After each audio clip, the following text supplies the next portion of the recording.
విదేశాల్లో చదవాలనుకుంటున్నారా? అయితే విదేశ్ కన్సల్ట్ ని సంప్రదించండి.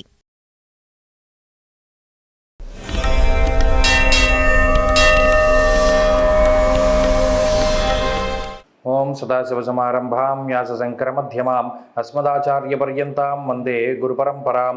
జ్యోతిష్ శాస్త్రాన్ని భావితరాల వారికి ప్రసాదించిన ఋషుల యొక్క పాదపద్మాలకి నమస్కారం చేసుకుంటూ, అలాగే నాకు ఈ జ్యోతిష విద్యను నేర్పిన గురువర్యులు జ్యోతిష బ్రహ్మ కీర్తిశేషులు శ్రీ ఈరంకి సూర్యనారాయణమూర్తి గారు, సూర్యశ్రీ దైవజ్ఞ గారి యొక్క పాదపద్మాలకి నమస్కారం చేసుకుంటూ, ఓం శ్రీ మహాగణాధిపతి నమః, శ్రీ గురుభ్యో నమః, హరి ఓం.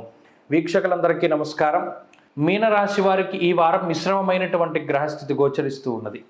ప్రత్యేకించి షష్ఠస్థానమందు రవి, బుధులు, చంద్రుడు, ఈ మూడు గ్రహాలే గత వారం ఈ వారం కూడా యోగిస్తూ ఉన్నాయి.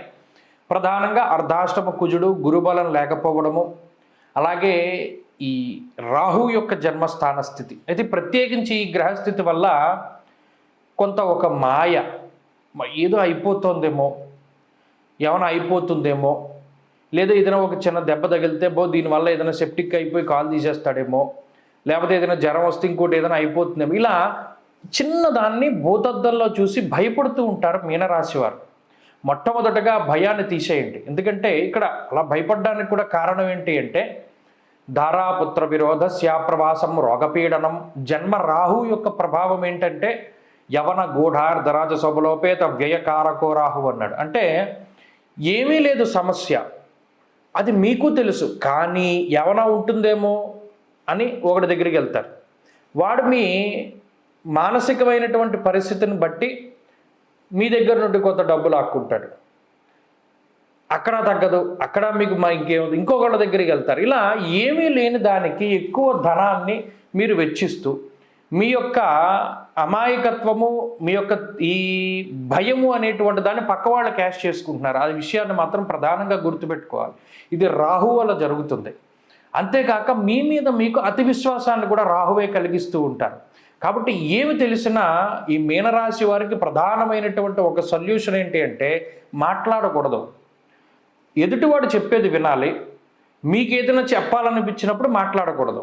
ఒక నిమిషం ఆగి మాట్లాడాలి. అప్పుడు మీకు ఇది మాట్లాడాలా మాట్లాడకూడదో తెలుస్తూ ఉంటుంది. అతిగా మాట్లాడడం వల్ల కూడా సమస్యలు వస్తున్నాయి మీనరాశి వాళ్ళకి. అలాగే కుజుడు కూడా మానసిక భయానికి కారణం. ఇప్పుడు ఉన్నటువంటిదల్లా మీకు ఏమి ప్రమాదకరమైన గ్రహస్థితి ఏమీ లేదు, మానసిక భయమే ఉన్నది. ఈ మానసిక భయాన్ని దాటవేయడానికి అవకాశాలు వస్తాయి భవిష్యత్తులో.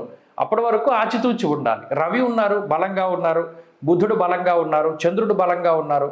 కాబట్టి ఎక్కడికక్కడ ఒకసారి ఈ పని చేద్దామా అనే ఆలోచన వచ్చే లోపల మీకు ఇంకో ఆలోచన వస్తుంది. సరే, ఇలా చేయడం వల్ల మన ఇబ్బంది అవుతుంది, వద్దులే మానేద్దామని మీరే అనుకుంటారు.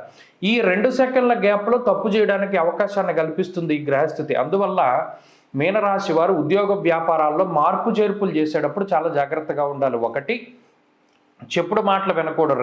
2, మీకున్న బలహీనతలు బయటవాడికి చెప్పకూడదు. 3, ఈ 3 విషయాలని ఈ వారంలో పాటిస్తే ఈ వారం చక్కగా మీకు ముందుకు వెళ్ళిపోతుంది. అలాగే దైవానుగ్రహాన్ని పెంచుకోవడానికి మాత్రం ఆంజనేయ స్వామి ఆరాధన మాత్రం చెయ్యాలి. శనివారం, మంగళవారం వదలుపెట్టకుండా హనుమాన్ చాలీసా పారాయణ చెయ్యాలి. ప్రతిరోజు ఆంజనేయ స్వామి సింధూరాన్ని ధారణ చెయ్యాలి. మంచి ఫలితాలు వస్తాయి. ఈ వారంలో కలిసి వచ్చేటువంటి రోజు సోమవారంగా చెప్పవచ్చును. అదృష్ట సంఖ్య 1, అదృష్ట వర్ణము తెలుపు. స్వస్తి.